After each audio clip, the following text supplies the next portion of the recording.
Hey you guys, welcome back to Lisa and Company, and today I have a really great $0 trash to treasure Christmas in July with a summer twist DIY for you. So stay tuned and let's get started.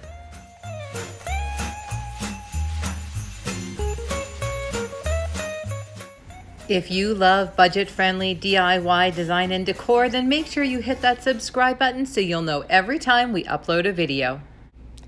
So I was trolling my new neighborhood recently and I noticed one of my neighbors had pulled down a fence. I grabbed four 4x4 fence posts, and for this DIY, I've hacked them into exactly 4x4 blocks, which actually means they are 3.5 by 3.5 inch blocks because, well, that's just the way dimensional lumber comes.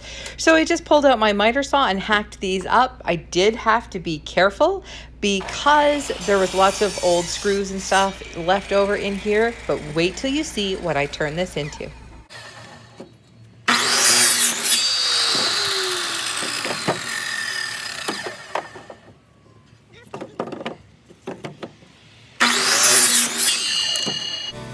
Because these are super rough to begin with, and because my blade needs to be changed, these really got chewed up when I cut them down. So I'm just giving the edge a little sanding as well as the flat sides.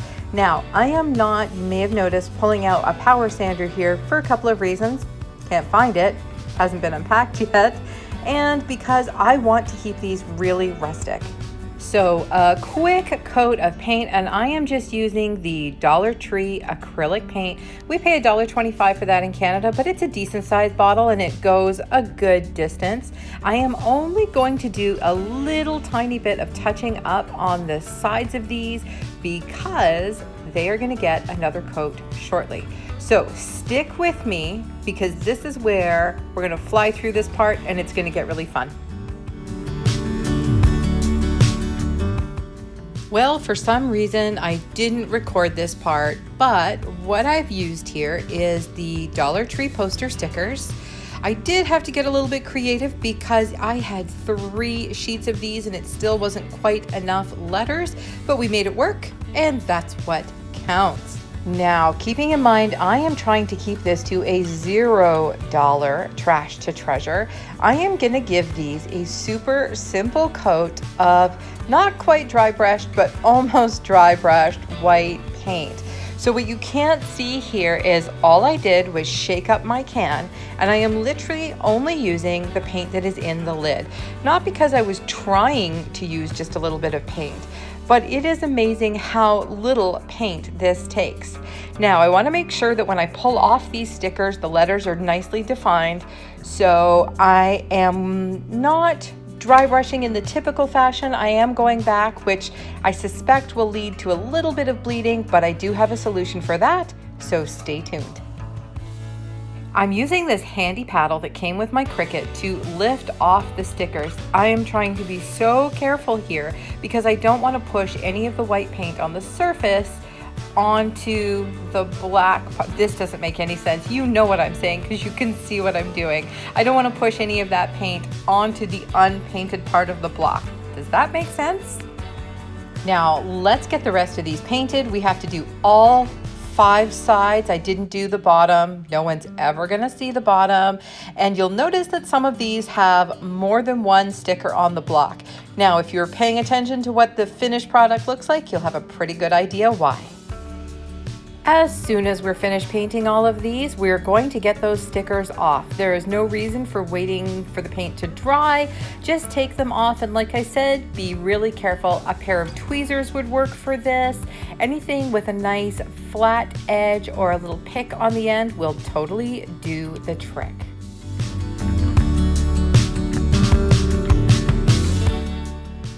I have 2 oil-based Sharpies here, one in black and one in white, and I'm going to use those just to either redefine some of the edges if they weren't clear enough, or to fix a little bit of the bleeding that, yep, I was afraid we were going to get because my brush was just going all over the place.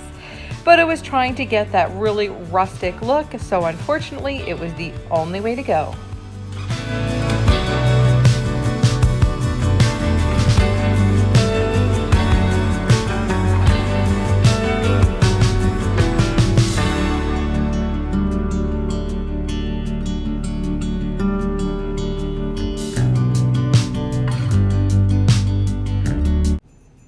Sometimes you get an idea for a DIY in your head and it just doesn't come together. This one I am crushing on big time.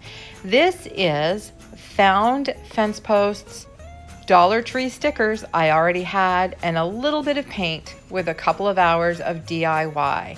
This is my very first Christmas in July, and I got it in just under the wire for you guys. Now, in case you're not a Christmas in July person, Mom, and so that you don't have to pack up this DIY as soon as you make it, I thought we would use one of the other sides of the block to give it a summer twist. So why don't we let the sun shine? We have lots more summer left to go, and this is going to do a beautiful job. I don't see why we can't use this right into the fall. Swap it out with some great fall greenery and leaves and leave it there right till Thanksgiving. September is such a beautiful month, and where we are, such a sunny month. So let's enjoy this one until it's time to decorate for the holidays. You guys, I love me a free, totally free DIY. When was the last time you created something just from what you had or found? Tell me down in the comments, and while you're there, make sure you give this video a like so we know what kind of content you love seeing from us. Stay tuned, you guys, for all the other things I'm going to create with the rest of those fence posts in the very near future. Here's a couple more videos you might enjoy. We have another video out tomorrow. It is the first project in our new house, and it's Izzy's boho bedroom.